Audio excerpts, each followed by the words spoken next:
Hey guys, welcome back to Finessing Failure into Financial Freedom. In this video, we're going to be talking about how to create a business plan. Let's get into it. So, you want to start a business. Cool. You have an idea, you have a brand, you have colors. You even went so far to go ahead and get your logo. But let me stop you right there. Where is your business plan? You don't have one? So you're going to start your business with no clear plan. Absolutely not.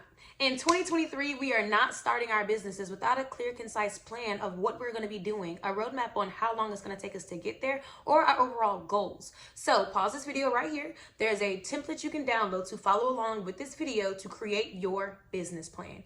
And trust me, it's not 10 pages. It can be if you want it to be, but this template is not built to be 10 pages. It's a one-sheeter that you get to fill in as you go with this video. Just like you, back in 2019, I started with an idea. I had a plan of exactly what I wanted to do, but I didn't have it written down anywhere. I just was going with the flow. The money's gonna come, the customers are gonna come, but I did not have a concise plan. And that is where I failed. I realized as soon as that business wasn't going in the direction that I wanted to go, I quit. I did not have anything that I could go back and say, oh, well, maybe I could change this or maybe I could change that. And that's exactly what a business plan does for you. It's going to be a living, breathing document that you're able to change as time goes by to evolve with your business. So I'm going to be putting a screen recording of the business plan template here so we can go along with it together. But let's go ahead and dive into it. So the first part of your business plan is going to be, tell me about your business. Now, I know this sounds simple enough, but a lot of people get this section wrong, and here's why. They're telling you exactly what their business does. I sell soap. That's not how we're writing out our tell me about your business. What do you sell? Why do you sell it? Who are you selling it to? This needs to be 2 sentences maximum. It needs to be intriguing. It needs to catch my attention. If I read your business plan and the first thing that I read about your business is we sell soap, I'm not going to want to read anything else because I already know exactly what your business does. You're going to sell soap. It needs to be intriguing, such as putting money back into the pockets of Americans. That is an eye-catching statement right there. Well, how do you plan on doing this? Let me read more. So the next section inside of your business plan is going to be your business opportunity. This is going to be where you identify your business opportunity. Now, as a business owner, we're always selling something. If this is your product, you need to sell it to me inside of this section. I'll give you an example. Let's just take this mason jar. This mason jar is an everyday household product. You can get this from a Family Dollar, from a Dollar General, from a Walmart, or a Target, or a Publix, right? So why would I buy your specific mason jar? This is where you'll break down what you do that is different than your competition. This for my product, I would start off by saying Mason Jar & Co. is a company that provides an alternative to the food waste epidemic in America. Every single day, Americans waste about $1 million in food that they throw away due to the lack of preservation. We provide money-saving preservation products. After we finished off the business opportunity, the next important section is going to be section number 3, which is going to be your company description. Inside of your company description, you're going to be telling us what exactly your company does. Let's say that, you solve a problem, much like the Mason Jar Company solves the preservation food problem that we have in America. Your company description is going to be all about a before and after. So what did it look like before your product hit the markets, and what will it look like after? Does that make sense? So before mason jars hit the streets of America, we had so much food being thrown in the trash can because we, didn't have a food preservation product. Now that the product is on the market, we can see a clear reduction in the amount of food that is being thrown away on a daily, weekly, monthly, and yearly basis, saving Americans hundreds of thousands of dollars a year. Step number 4 is going to be your marketplace, i.e. your target market. You need to figure out what industry you're in. Obviously, this could be put into home improvements. This could be put into home goods. This is a home-based product. So that is going to be your industry. Now you need to figure out who exactly you're going to target. This is also going to be tied into your user experience as well. With your user experience, you want to have at the maximum 6 steps. How can they go from 0 to 6, and at the end of the 6th, you're going to make sure that they have used your product, they like your product, and they're going to use your product again. Inside of this section, you also want to make sure that you start noting your 3 direct main competitors. I don't know the brands of mason jars off the top of my head, but I would list them inside of this area, 1, 2, and 3. Make sure that you identify the key factors that's going to make your business successful. Step number 5 is going to be your financial summary.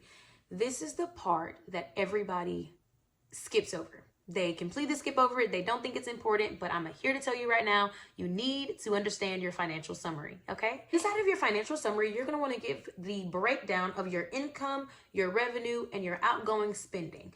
Okay, so let's just say that you host your e-commerce website for your mason jars on Shopify. Shopify's cheapest plan is $29. Let's say that you use MailChimp, and MailChimp's program is about $9 a month. That's already pushing you up to $38 a month. That is going to be under your minimum cost to function. You want to make sure you include every small detail, so that way you know how much money you need in order to function every single month. The next thing you want to include in your financial summary is your profit margins. Let's say that it takes about 4 hours to make this glass jar. The products in order to make it cost you about $100 to make 100 of these mason jars. That's about $1 a jar. I'm making this super easy so that you guys can understand what your profit margins need to look like. Let's just say that on a monthly basis, you need to sell at least 50 of these to get your money back. That means you're selling one jar for $2 a piece, correct? Okay, so you need to also make sure that you're putting in any shipping and handling prices that you want to add into the price of the jar, so that way you're not paying for those separately. You need to understand what your profit margins are, and if you guys need a bigger breakdown, I'll be making a video shortly about how to understand profit margins and where your profit margins need to be in order to have a successful, profitable business. The last thing that you want to put inside of your financial summary is your budgeting. What are you going to give a budget? Are you going to have a marketing budget? Are you going to have a budget for your social media managers? Are you going to have social media managers? These things will also go into your income, revenue, and outgoing spending when you put that all in your financial summary. You want to be super detailed with this because you don't want to under budget and then come out failing as a business because you don't have any money in order to function as your business and be sustainable. Now that we've gone over the industries, we've gone over financial summary, we've gone over your company description, we've gone over your tagline, here is the next step inside of your business plan. It's going to be about your team. If you are fortunate enough to have a team, you're going to have a different amount of people underneath this column. So let's just say that I have 4 people that I've hired outside of myself in order to help me manage my business. I'm going to have a brief job description of my social media manager, what I expect from her responsibilities, and any tasks that I delegate to her on a daily, weekly, and monthly basis. So that way there is a clear-cut, concise idea of what I expect from you and what you need to be accomplishing every single day. This not only keeps you accountable, but them accountable as well for all of their things that they need to do on a day-to-day basis to keep the business running smoothly.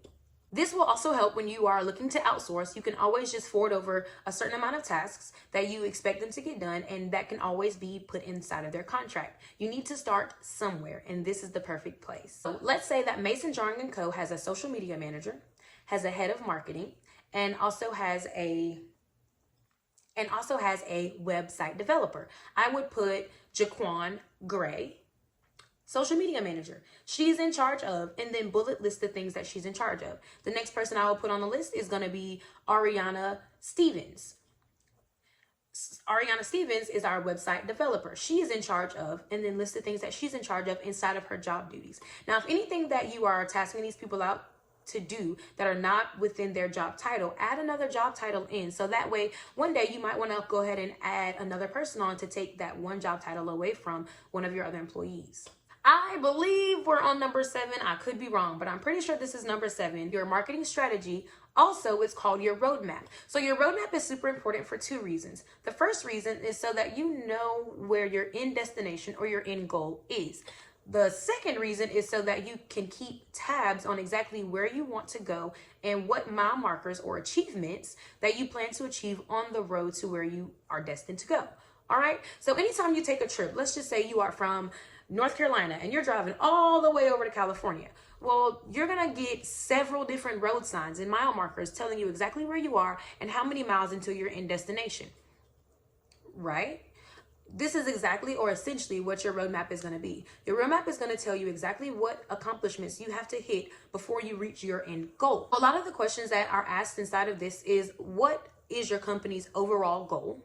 And what milestones do they have to hit in order to achieve this specific goal? The key part into writing a successful roadmap out is explaining it like a 2-year-old. You don't want to sit here and say, my company's goal at the top level is to make $100,000 a year. And at the bottom level, you have open business. And in the middle, you have make sales. You want to break it down. What does it look like in order for you to make $100,000 a year? Do you need to have a certain amount of social media presence on 1, 2, or 3 social media sites? Do you need to have a certain amount of sales? You need to break it down step by step by step. And it can be a long roadmap, especially if you're wanting to hit $100,000 in sales and you sell very low ticket items, such as our mason jar here. So number 8 is going to be your competition. Now, for the longest period of time, people have always been telling you, I'm not worrying about the competition. Throw that old way of thinking out. You need to worry about the competition. And let me tell you why. The competition is worried about you. They're looking to see who is new on the market and what they're bringing to the table to see if they have any threat that they need to analyze. When you go look at your competition, you can look at what exactly is working for them and what isn't, and something that you can take from their marketing campaigns that you can make better to spin in your favor. If you don't have a direct competitor inside of your market, there may not be enough traction inside of that industry for you to be profitable. Now, this can be a good or bad thing, because let's say I only had one competitor in a mason jar company. That could be a good thing because I could market toward a good bit of target audiences and buyer personas, and I could create traction inside of that industry. Or it's a very far-fetched idea and it's not a great idea and it's not feasible in the long run, which is why no one has done it yet.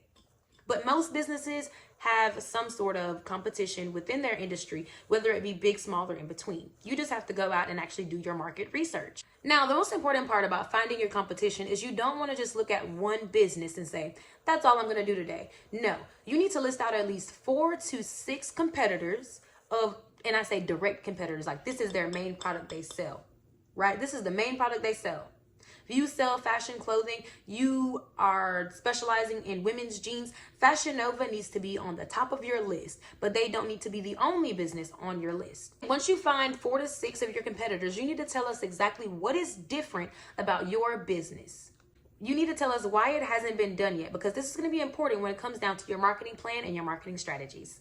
Now, I said it was going to be quick, but it's really informational, so I want you guys to stay for the last part.